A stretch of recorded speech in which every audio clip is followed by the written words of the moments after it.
Salutations fraternelles aux autorités azéries, au groupe d'initiative de Bakou, qui a eu l'intelligence, la pertinence de pouvoir organiser, de savoir organiser cet événement contre le néocolonialisme, en particulier le néocolonialisme français.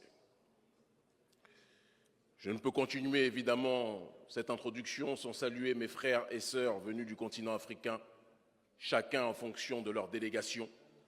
Je les salue parce que je sais à quel point il est difficile parfois d'être sur le continent et de devoir faire des millions de kilomètres pour parler de nos causes, alors que parfois nous aimerions être dans nos propres pays pour régler nos problèmes par nous-mêmes, parce que c'est la vocation de l'autodétermination et de la décolonisation, c'est d'être dans une démarche de souveraineté et de prendre à bras le corps le combat pour l'indépendance de nos populations sur nos sols.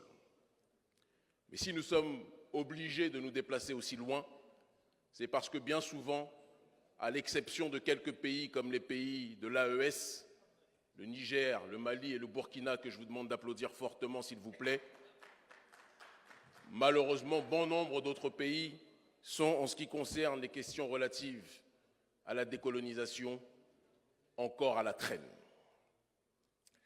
Beaucoup de personnes qui nous suivent en direct se demanderont comment se fait-il que les panafricanistes se retrouvent à Bakou, en Azerbaïdjan.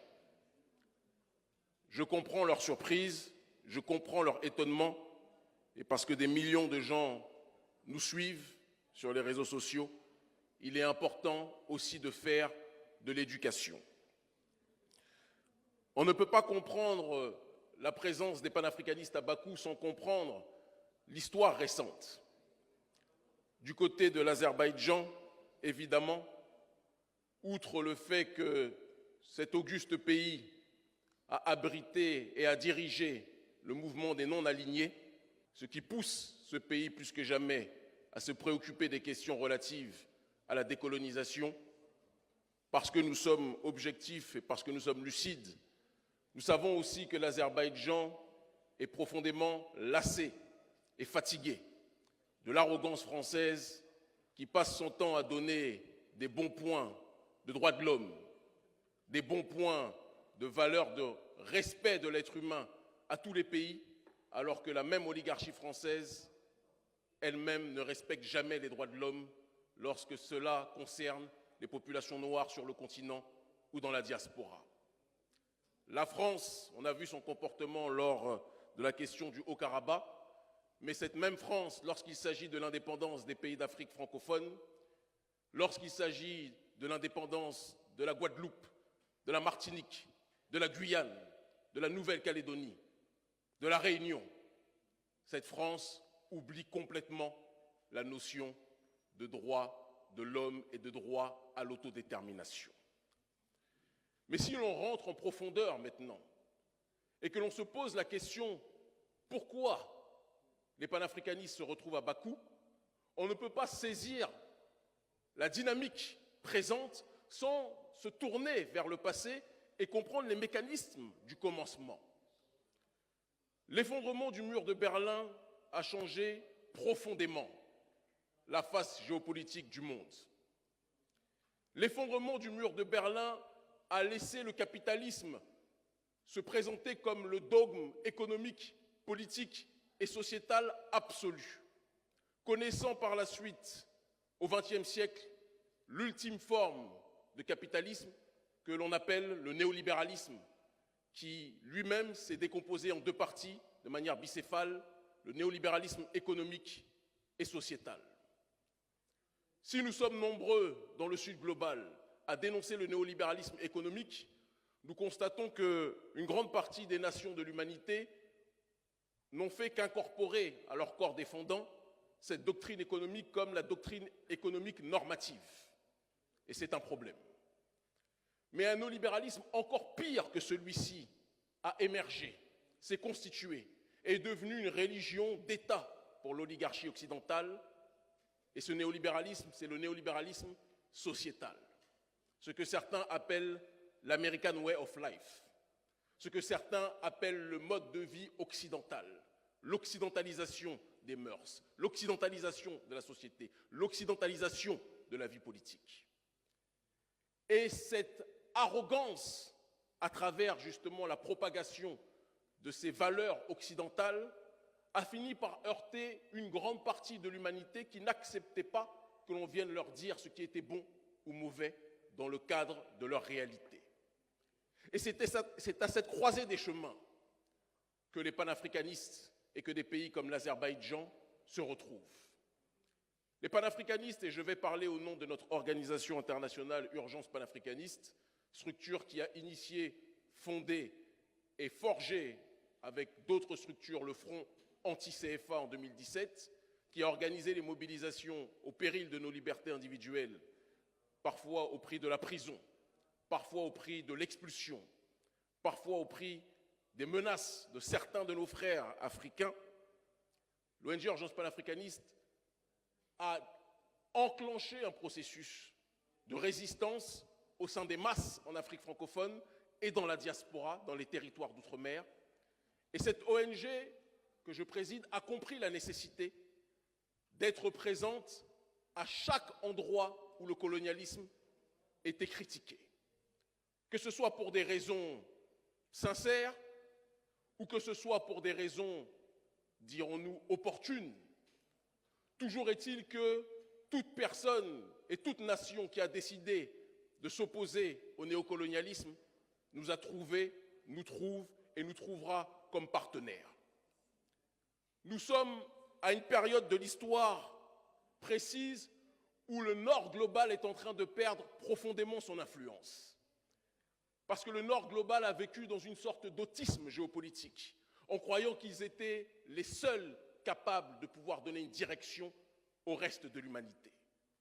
Mais le Nord global avait oublié que le Sud global lui-même était en train de s'organiser et que la globalisation de l'information permettait aux populations du Sud global, et en particulier aux populations noires de ce Sud global, de pouvoir s'interconnecter, de pouvoir échanger, de pouvoir se rapprocher, de telle sorte qu'il n'y avait plus les frontières artificielles de la conférence de Berlin qui éloignaient le Bénin, du Burkina Faso, du Cameroun, du Sénégal, de la Côte d'Ivoire ou des autres contrées.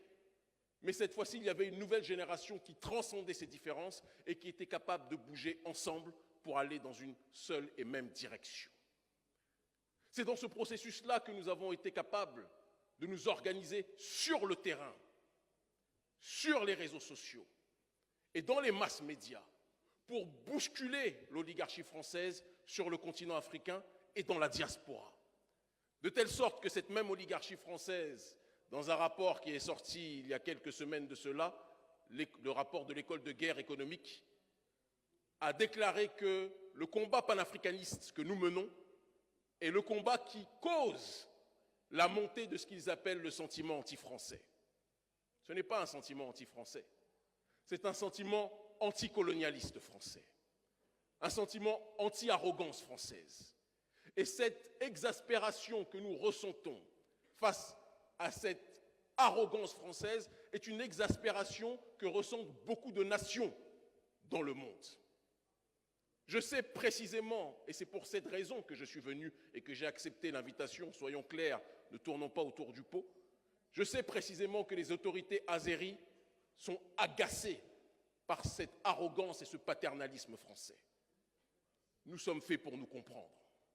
Nous sommes faits pour nous entendre. Parce que ce que vous découvrez à travers l'arrogance française, nous vivons cette arrogance et ce colonialisme depuis 5 siècles. Et donc, entre personnes qui sont persécutées, entre personnes qui sont méprisées, entre personnes qui sont combattues par ces pilleurs, par ces faiseurs de troubles, par ces semeurs de troubles, qui détruisent l'humanité, mais qui font semblant de se présenter comme sauveuses, comme sauveurs de celle-ci, nous sommes faits, nous autres, pour nous entendre. Mais nous devons être clairs aussi dans l'établissement de cette collaboration. Nous ne venons pas ici à Bakou pour chercher des nouveaux maîtres, que l'on soit clair. Nous ne venons pas ici à Bakou pour chercher des gens qui nous diront ce que nous devons faire, que ce soit clair. De la même façon que lorsque nous allons en Turquie, j'y étais il y a quelques jours, de la même façon que lorsque nous allons en Russie, de la même façon que lorsque nous allons au Venezuela ou ailleurs, nous disons toujours cette seule et même réalité. Si vous cherchez en Afrique des partenaires réels pour bousculer l'oligarchie occidentale, vous avez trouvé en nous des partenaires qui relèvent de l'idéal. Parce que même sans soutien, depuis des années, nous menions ce combat contre ce néocolonialisme sous la forme du néocolonialisme économique à travers la lutte contre le franc CFA, sous la forme du néocolonialisme militaire à travers la lutte contre les bases militaires, sous la forme du néocolonialisme structurel à travers la cooptation de dirigeants africains par l'oligarchie française. Nous menions ce combat à l'époque où aucun pays ne s'intéressait à notre lutte. Et nous menons ce combat plus que jamais aujourd'hui, à une heure où bon nombre de pays ont compris l'importance d'accompagner la résistance africaine de fond comme de forme. Je rajoute un élément qui me paraît, à mon sens, des plus déterminants pour que nous sachions exactement où nous allons. La dynamique politique et souverainiste qui est en train d'agiter une partie de l'Afrique francophone et qui est en train d'agiter une partie des territoires d'outre-mer est une dynamique qui doit être soutenue, mais qui ne doit pas être, et j'insiste sur ce point, parce que certains pays ont fait l'erreur de penser qu'ils pouvaient agir de cette façon, qui ne doit pas être orientée, manipulée, instrumentalisée ou téléguidée.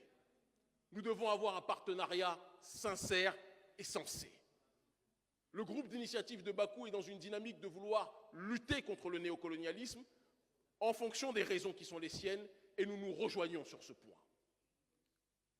Mais que Bakou et que l'Azerbaïdjan comprennent que le combat que nous le menons en priorité pour notre autodétermination. Dans le mot autodétermination, il y a la nécessité de comprendre que nous nous déterminons par nous-mêmes et que nous nous libérons par nous-mêmes.